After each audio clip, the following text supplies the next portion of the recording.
La dette de la France a touché un nouveau sommet avec plus de 3 200 milliards d'euros. Je pense qu'il faut le dire lentement pour se rendre compte de l'ampleur des dégâts. Oh, ouais, il faudrait le faire par tête de pipe d'ailleurs, je sais plus combien Je vais c'est. vous le donner puisqu'on est à 47 000 € par habitant. Donc c'est délirant. On est hyper loin des plafonds de 60% qui étaient à l'origine dans les traités européens. On est aussi beaucoup plus haut que notre voisin allemand, qui est la locomotive économique de l'Allemagne. Donc il y a clairement un problème de dette et ça fait que s'accroître. En plus, cette dette, il faut la rembourser. Les intérêts, actuellement, ça nous coûte 50-60 milliards d'euros par an et ça devrait devenir le premier poste de dépense devant l'éducation en 2027 avec 80 milliards d'euros.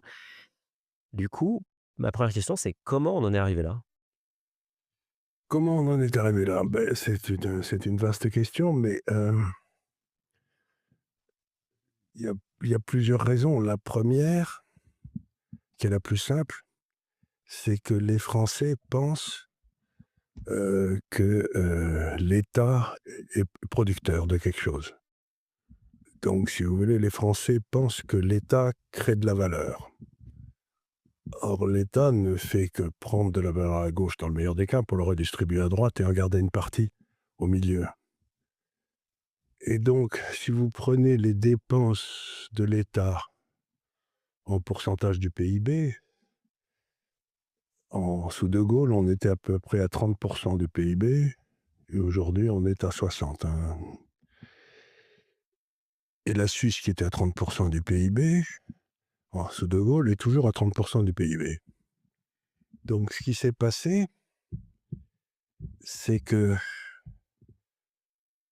on a littéralement pris de l'argent du secteur privé pour le donner au secteur public.